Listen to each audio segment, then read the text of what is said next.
Welcome to News in Context. I'm Gina Valeria. In this episode, we continue our conversation with Tom Rosenstiel, journalist, press critic, and co-author of the seminal book on journalism, The Elements of Journalism, which is now in its third edition. Rosenstiel is also the author of 10 other books, including 4 novels. He's currently the Eleanor Merrill Visiting Professor on the Future of Journalism at the Phillip Merrill College of Journalism at the University of Maryland. In part 1 of our conversation, we focused on many issues affecting U.S. journalism, including the health of the industry and how things have shifted. Journalism is in a difficult place, and it's not in one place. It's in actually several places. American media used to be subsidized or fueled economically almost entirely by advertising. Newspapers about 80%, television, broadcast television 100%. All of that advertising, particularly for magazines and newspapers, has shifted over from the producers of journalism to the platforms that distribute it. So almost all the advertising revenue now belongs to Google and Facebook. 2/3 of all digital ad revenue is controlled by those 2 companies. So the future is in getting people to pay for your content. We also discussed the role of politics and the diminishment of local news on the health of the industry as a whole. When we think about the state of journalism, there is a deep partisan media strain that did not exist 20 years ago that is enabling, amplifying, and even exaggerating the political polarization that exists in the country. The way we consume a lot of our media, we have lost local as a big connection. But Rosenstiel also said there is hope when it comes to what subscribers want from journalism. When you are measuring your value based on whether people will pay for you, the metrics you use of what matters and whether your content is valuable shifts quite a bit. In the advertising era of the internet, we were in the page view era, clickbait. How many eyes can you get on something? When you shift to what is it that causes people to subscribe, to pay you, the metrics are very different. And what you discover is the content that they value is very different. It's no longer the most popular thing. In fact, what we're discovering in the data is pretty clear on this. It's the high value stuff. The things that journalists themselves think is really important is also what drives subscriptions. It's content that's unique. It's content that's deep. It's content that serves them around some area or topic that no one else can serve them so well at. And so there's a happy convergence between newsroom values and subscriber values that we really haven't seen in the news business in a long time. In addition, we began our conversation about the role of objectivity and bias in journalism, what those words were meant to mean, and what they've become, as well as a discussion of opinion versus opinion journalism.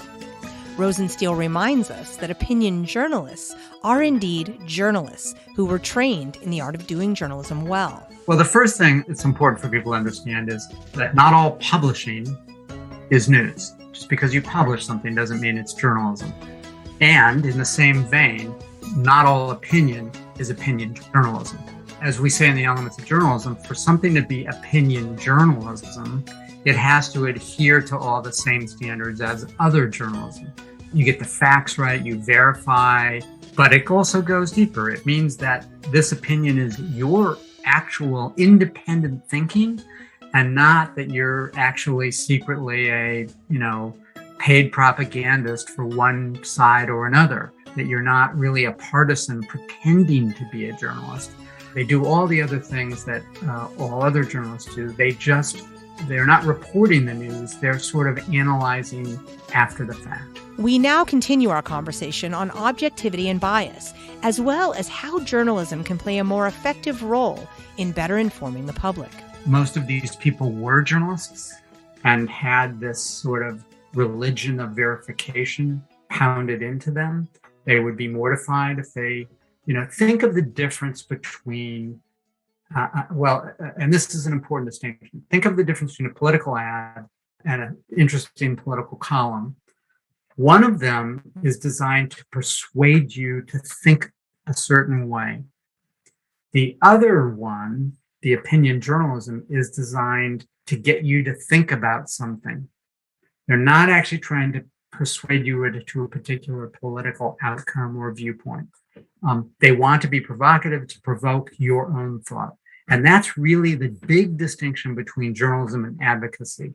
I say in the new edition of Elements that journalism is a form of activism, but it's not a form of advocacy. And the difference is, I'm an activist. I want you to think about this. And I want you, Gina, to come to your own conclusions. I'm going to tell you what my interpretation is, but you should think for yourself. And that's very different than I am trying to get you to vote on Proposition 3 a certain way. Okay, so what about journalists covering news day to day? There's been this expectation that they remain objective, but we know that humans can't really ever attain that because we all have experiences and perspectives that shape us. So how do we deal with that conversation around objectivity?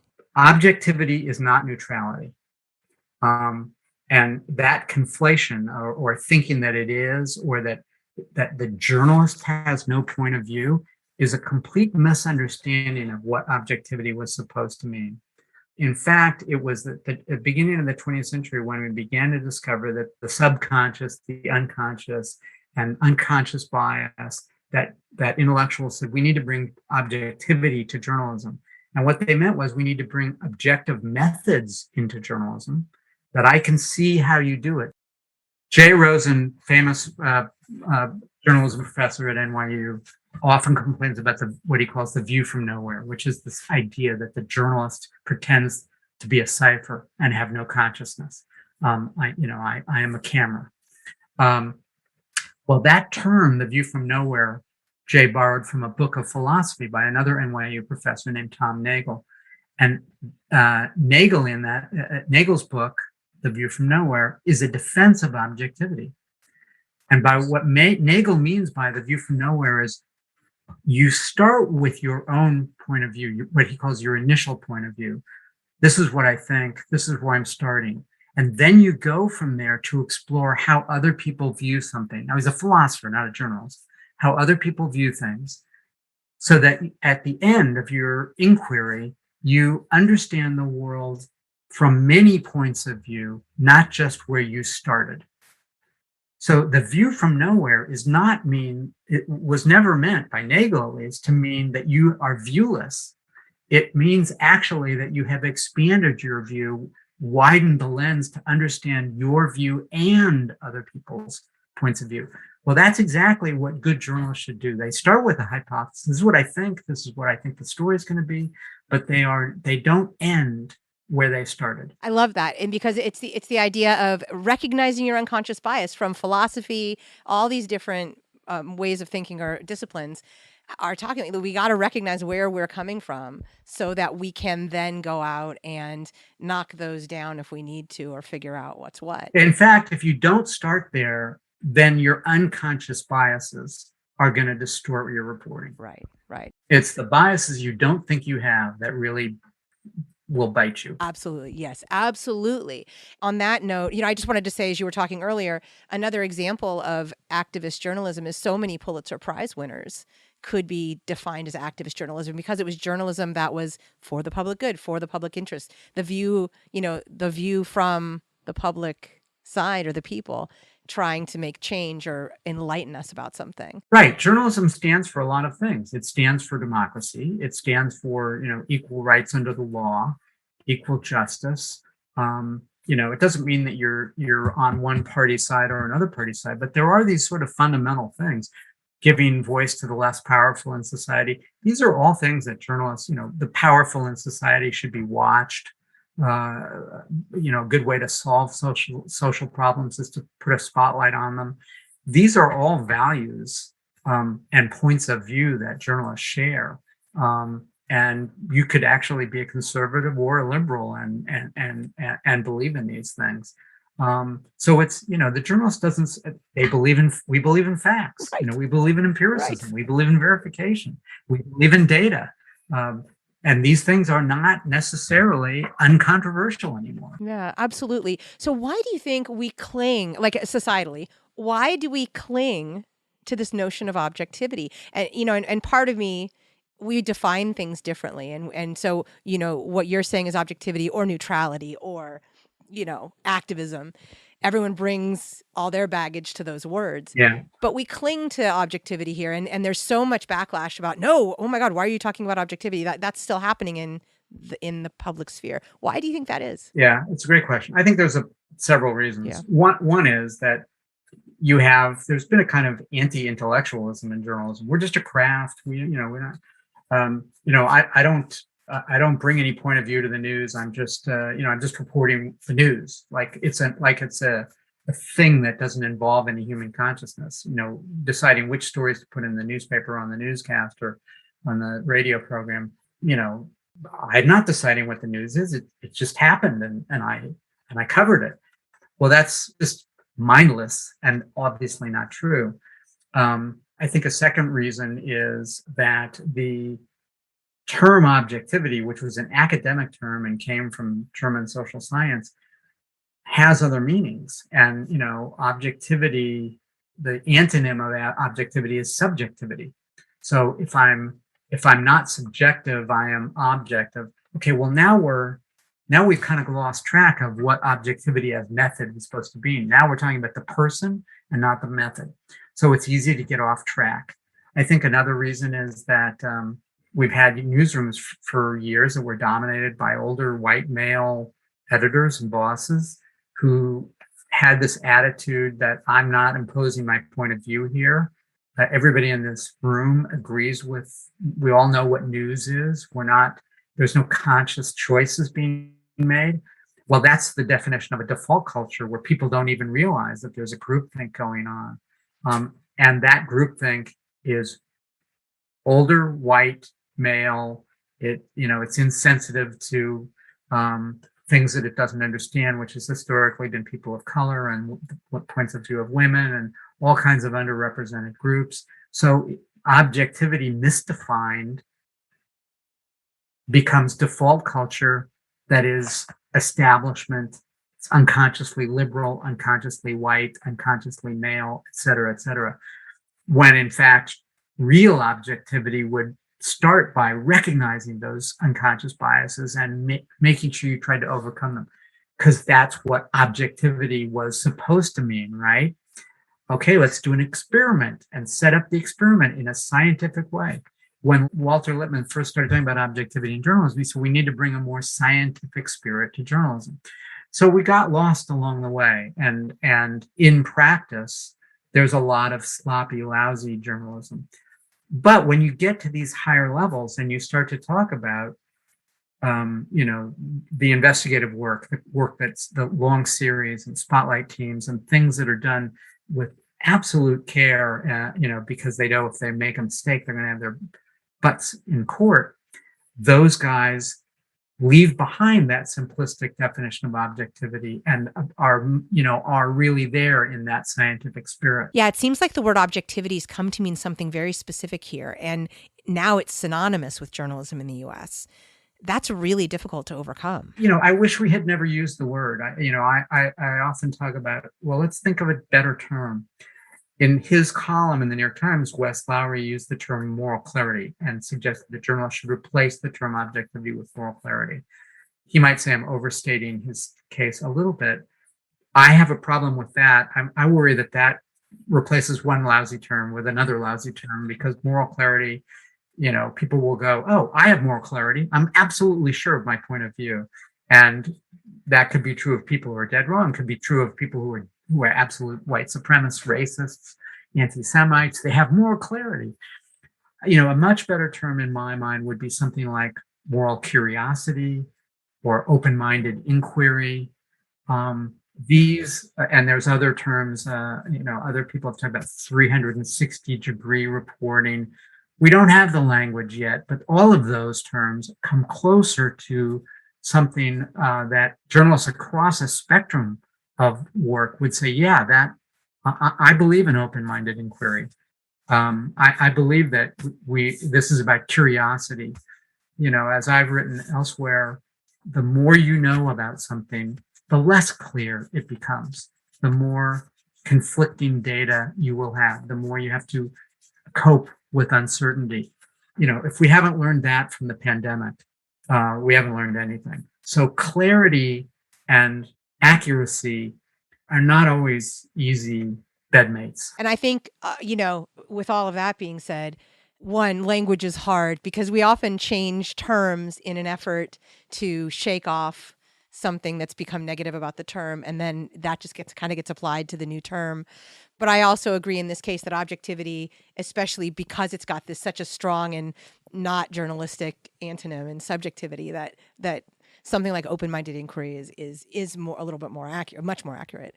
But that other point about clarity. Now, I don't know if you're noticing this in your teaching or with your engagement with people, but I've noticed a strong desire for simplicity, for clarity, for, black and white, because the world is so fraught and stressful. And that, at a time when we really need to embrace the complexity and grapple with it and understand it, there is, I think, a collective resistance to that or stress about that. And I think that's playing out in our national news as at the way things are covered. And it's somewhat always been true since cable news has kind of come on the scene. But I'd love to have a conversation with you about how cable news shows or national news is covering some of these big stories, the debt ceiling, vaccines, the election, presidents and their activities, and how that's hindering our ability to navigate our society or our problems. Yeah. Well, I think there's a couple of things going on. If you think about it, in terms of cable television landscape, if you saw something on Fox News that was praiseworthy of a Democratic president, you'd be surprised. It would be out of character. It would be noteworthy because it would be a kind of man bites dog moment, and that begins to kind of socialize our audiences, and not just at Fox, but at MSNBC and CNN increasingly. It socializes the audience to expect to be rewarded, to expect to have their outrage reinforced and fed and satisfied. And if the journalist doesn't do that, you're mad because you think she's not or he's not telling the truth. They're just kind of, amplifying or being a mouthpiece or, engaging in both sidism or false equivalency because you don't see these two sides as equivalent morally or factually or in any other way. So part of the problem that we face is there's an audience expectation that you are, going to tell it as it is, and that one side is morally superior to the other. That was not true. That was not only not true, it would have been against FCC regulations, 30, 40 years ago. You're listening to News in Context. I'm Gina Valeria. We're talking about the state of the news industry with author, journalist, press critic, and professor Tom Rosenstiel. The second thing I think that's going on, which is kind of a double vision from this, is you've got journalists in other quarters. I think you see this on broadcast television, NBC, CBS, and ABC, who think we're going to show that we're not partisan by being critical of Biden in ways that are, in their own way, overly simplistic and inaccurate. The coverage, let's say, of the infrastructure bill just describes it by its price tag and doesn't tell anybody what's in that bill. So it's a fight. It's a fight over a $3.5 trillion bill versus a $1.9 trillion bill. I don't know anything other than that, other than the price. Or Afghanistan was a disaster. Well, was it? Is it? Is that true? That's a judgment that we're probably not capable of making at this moment in time. And if we just sort of stuck to a descriptive level of journalism, it might be more accurate. Yes. So in the budget bill case, that factoid about how much the bill costs, well, that may be accurate, but it doesn't provide enough information or context to be informative or helpful. And in the case of Afghanistan, using adjectives rather than telling me what's going on, that's also really unhelpful because I'm getting no information. You're just telling me what you think I should feel or think. neither of those really fit fully into what journalism needs to be. Because journalism has become more interpretive, but is still a business that occurs in real time, our interpretations, our analysis is pretty thin, and it's not very helpful. And it actually seems more judgmental than it is instructive. There's still a value in just actually telling me what happened. I just to make this a little clearer for your listeners, there's only so much you can do in a minute 45 in a television story. And if you try to do too much, you do everything badly. And if you actually just told me what happened today, that might be enough, and you might do a better job of that. I think the same thing happens, in newspapers. If you are the guy or the person who has to write the think piece about the White House every day, and you only have 2 hours to do it, you're actually thinking the same thing you thought yesterday, because you don't have enough time to go out and talk to new people and get to the bottom of anything. So you're adding 2 new interviews and essentially writing incrementally the same thing you wrote the day before. There's a lot of that goes on and makes our journalism, more subjective all over again. The other thing is there's a hypocrisy here. Journalists love to decry polarization, but we spend a lot of time amplifying it. Why? Because we like controversy. There's academic research, new academic research out there that shows that TV, both cable and broadcast, disproportionately represent the most extreme points of view in Congress. In other words, it's a lot easier for Josh Hawley and Tom Cotton to get on the air than it is for any more centrist senator or House member. And so if they say, President Biden said this today, Republicans attacked him, it's usually going to be somebody flagrant on the extreme who's going to be quoted on the attack, and not the person who says, well, we need to wait and see, or something like that. Well, okay, if television is actually giving airtime only to the most extreme members of Congress, they're encouraging people to become more extreme in Congress, because airtime is oxygen. Airtime helps you raise money. Airtime raises your profile. And so you have misrepresented who's in Congress or what the range of points of view is in Congress, and encouraged people to swing further.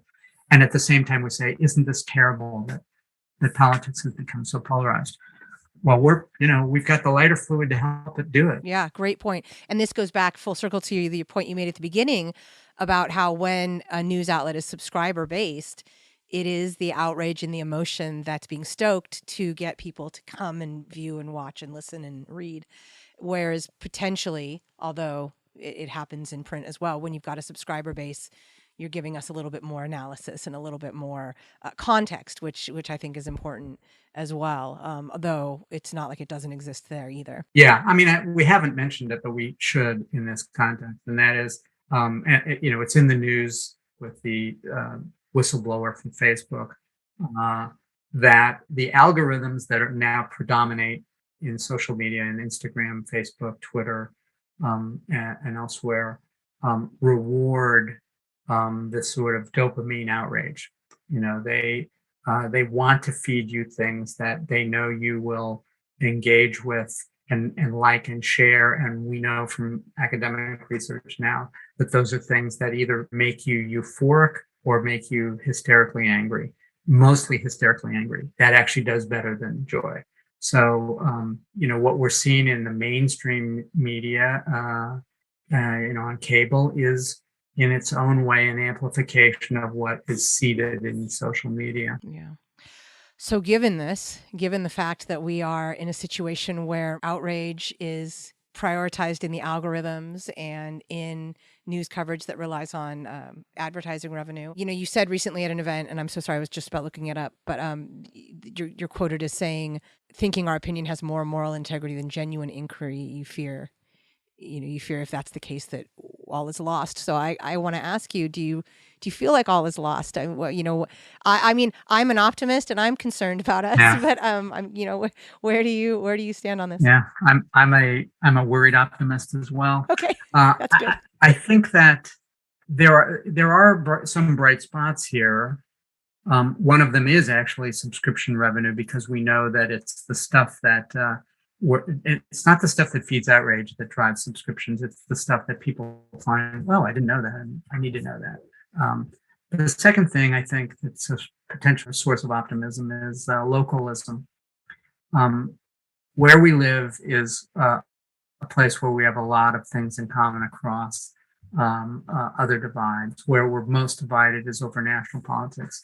If we all live in Alabama, we're all rooting for Bama, or we're all worried about this, where the highway is going to be. We're all aggravated by the same traffic jams. And there's an old saying in politics: if you want to improve bipartisanship, talk to mayors, because they have very similar problems that they have to deal with, regardless of their party. If they pick up the garbage and get the snow plowed, and although you don't have snow in Sonoma, you have to evacuate from the fires. Right. I say that as a loving Californian.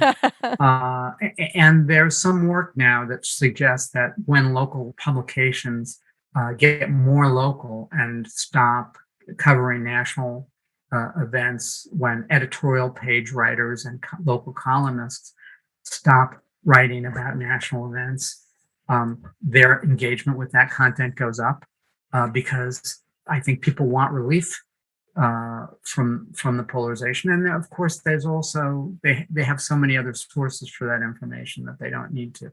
Now, that doesn't mean that you get so there's a problem with the hyper local concept, which is, if you're covering something that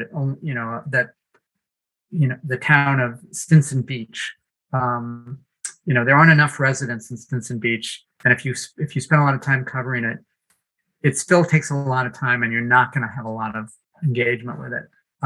But you can find things that sort of serve the region, that affect a lot of people locally, where there is real common ground. It's hard. That's the other problem that journalism faces. You can't just be a bulletin board for trivial matters, the way that newspapers, used to be full of that kind of stuff, and so were local TV stations. Well, there's so many other sources for that now. I don't need my local TV station to know the weather, and I don't need my local newspaper to know the local calendar. That local TV stations don't even do local sports in many cases now, because there's so many other sources for that information. So what you have to do locally to become indispensable is a higher bar. But I do think that, we started the conversation by saying the greatest problems facing journalism financially are local. It's not clear whether there's a local financial model that will work. At the same time, politically and in terms of our democracy, our best hope is local. Yeah, so let's hope we can solve that. Yeah.